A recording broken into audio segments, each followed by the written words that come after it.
अनुष्ठान रचाए ले भोजराज और धनुष यज्ञ करवाए लीजिए। वृंदावन के जितने यादव सब न्योता दे बुलवाए लीजिए। जब आ जाए दोनों बालक तो उनसे नेह लगाए लीजिए। धोखा करेंगे ओ राजा उन दोनों को मरवाए दीजिए। जवाब दिया अगर उन्हें मारना है तो पहले प्यार से बुलाओ, उसके बाद में दगा करो।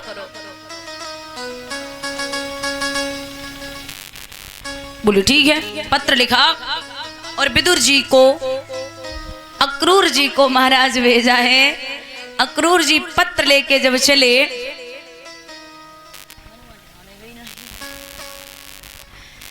अक्रूर जी जब पत्र लेके चले कहते हुए जा रहे और एक कंस तू कब सुधरेगा, समझ में ही नहीं आता। ऐसे कृष्ण के पीछे पड़ा है, उस छोटे से बालक ने तेरा क्या बिगाड़ा। बड़े चिंतित हैं।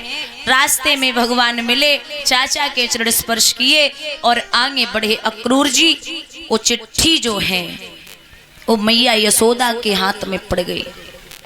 माँ यशोदा ने जब उस चिट्ठी को देखा, अरे महाराज बेहोश होके जमीन पे गिर पड़ी।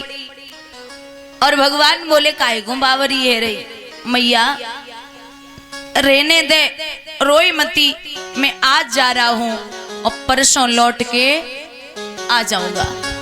यहाँ इतने बुजुर्ग बैठे हैं, हमारी बात ध्यान से सुनना। महाराज आपने ये प्रमाण देखा होगा, प्रमाण आपको मिला होगा कि भगवान परसों की कह के घर से जा रहे हैं और वर्षों तक लौट के नहीं आएंगे। भागवत में नहीं, गर्ग संहिता में प्रमाण मिलता है कि भगवान के 3 पटरानियां और थीं। पहली श्री राधा, दूसरी भूदेवी और तीसरी कालिंदी। महाराज कहते हैं कि एक दिन भगवान राधा को छोड़ के, 3 पत्नियां श्री राधा, भूदेवी और बिरजा के साथ विहार कर रहे थे। और जो भगवान की बिरजा नाम की पत्नी है तीसरी, ये तीनों पटरानियां हैं भगवान की। जो बिरजा नाम की पत्नी है, इसके 7 पुत्र हुए जो 7 समुद्र के रूप में बह रहे हैं। और ये बिरजा नाम की नदी थी। तो एक दिन भगवान राधा को छोड़ के बिरजा के साथ बैठे। किसी ने कह दिया कि तू बहुत रोज कहे कि बड़ा प्रेम करते भगवान, बड़ा प्रेम करते, आज देख ले कन्हैया तो को छोड़ के कहां बैठे हैं। राधा जैसे ही आग बबूला होकर के वहां पहुंची तो भगवान अंतर ध्यान हो गए और जो बिरजा है वो नदी रूप में परिणित हो गई। राधा आकर के कोप भवन में लेट गई। भगवान बोले अरे पगली काहे को बावरी बनी है, मैं अभी तुझसे तेरी सौगंध खाता हूं कि बावरी में तेरे अलावा किसी को इतना प्रेम नहीं करता। मेरी बात तो मान ले। अगर 2-4 मिनट कहीं बैठ गया तो इसका मतलब ये थोड़ी होता है कि तेरा प्रेम कम हो गया। वो तो तेरी जहाँ जगह है वो तो हमेशा रहेगी। और बावरी तुझसे मैं बोलता हूँ ना कि मैं तुझसे अत्यंत प्रेम करता हूँ, तो निश्चित है दुनिया भी जानती है कि मैं प्रेम ही करता हूँ। राधा बोली मैं बात नहीं करती। अरे सुन तो लो। राधा बोली मैंने बोला ना बात नहीं करती। अरे महाराज सुन तो लो। दामा पास में खड़ा था, उसने श्राप दे दिया कि तू भगवान की बात नहीं मान रही है, जा मैं तुझे श्राप देता हूँ कि तेरा और भगवान का भेंटा 100 वर्षों तक नहीं होगा। 100 वर्षों तक।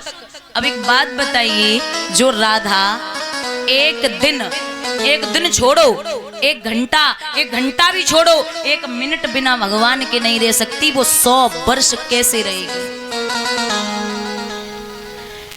तो भगवान ने कहा कि ये तो पागल हो जाएगी, इसलिए मैं भले ही हफ्ते में 1 बार 1 पल के लिए दर्शन क्यों न दूं, लेकिन इसे दर्शन अवश्य देता रहूंगा। क्योंकि श्राप कभी विफल नहीं हो सकता। वहीं पर राधा ने भी दामा को श्राप दिया था कि तू राक्षस हो जा।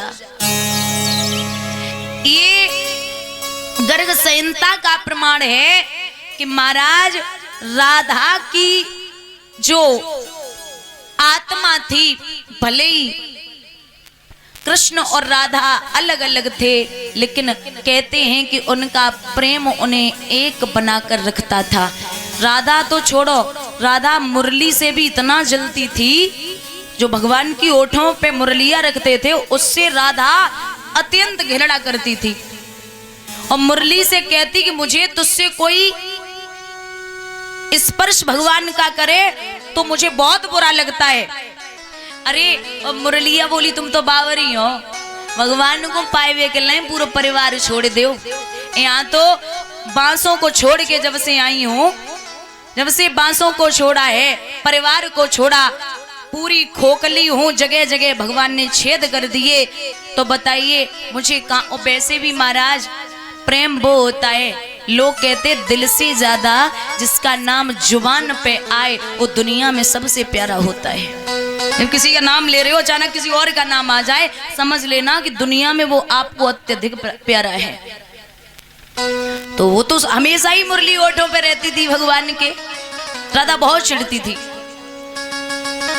तो आज भगवान ने समझाया, मैया मैं परसों आऊंगा। बोल बिल्कुल नहीं, बिल्कुल नहीं, अब मैं तुझे जाने ही नहीं दूंगी। और बोली मामा घर जाऊंगा,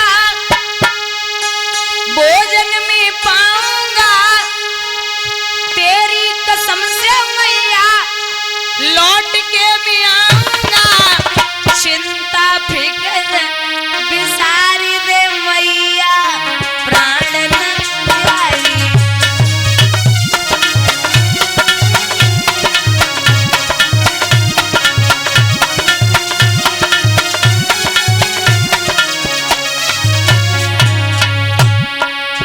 बहुत दिनन में बुलायो है, न्योता पत्र पठायो है।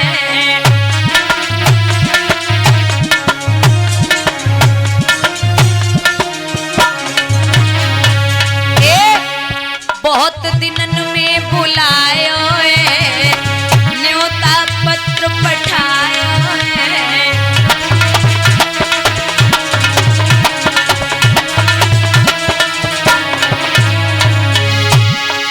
मामा घर जाऊंगा, भोजन में पाऊंगा, तेरी कसम से मैया लौट के भी आऊंगा। चिंता फिकर सारी दे मैया, प्राण प्यारे।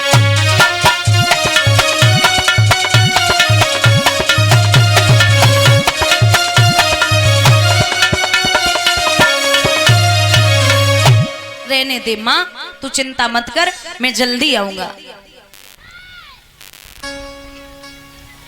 एकदम से कृष्ण बिलख पड़े।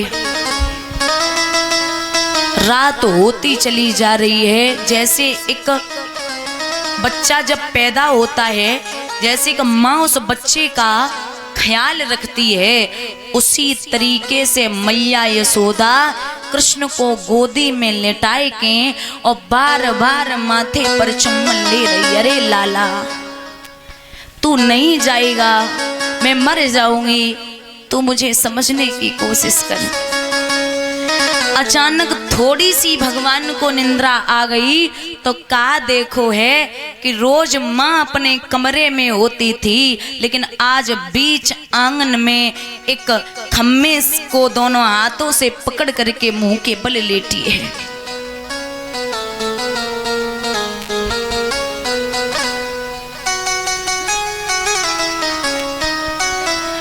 तो जब लेटी है, भगवान बोले मैया काय को बावरी बनी?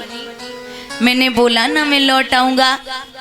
गले से लग के बोली है माँ यशोदा, और लाला मैं तुझे अच्छे से जानती हूँ कि तू नहीं आएगा। मुझे तू ऐसे मत समझा, मैं कोई पागल नहीं हूँ जो तू मुझे ऐसे समझा देगा।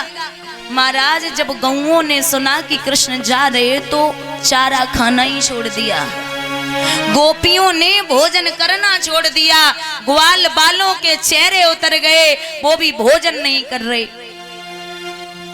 सब लोग मैया यशोदा के द्वारे पे इकट्ठे हैं। नहीं जा सकते मोहन, आप ऐसे कैसे हम लोगों को छोड़ के जा सकते हो? गोपियां बोली हमें तो पता है जे काय को जाए रे। बोले काय को? वहाँ ज्ञानवान धानी पंडित अनेक रहे, यहाँ गोप ग्वाल और गोपियां गमारी हैं। वहां पर सोने के महल और अटारी बने हुए, यहाँ पर देखो ना झोपड़ियां, भगवान कैसे यहाँ रह सकते हैं। बड़े परेशान होकर की बोली कि यहाँ और तो छोड़ो, यहाँ पर गमारियां भोजन बनाती हैं, फुहरियों के बने हुए भोजन हैं, वहाँ 56 प्रकार के भोजन बनाती सुकुमारी हैं।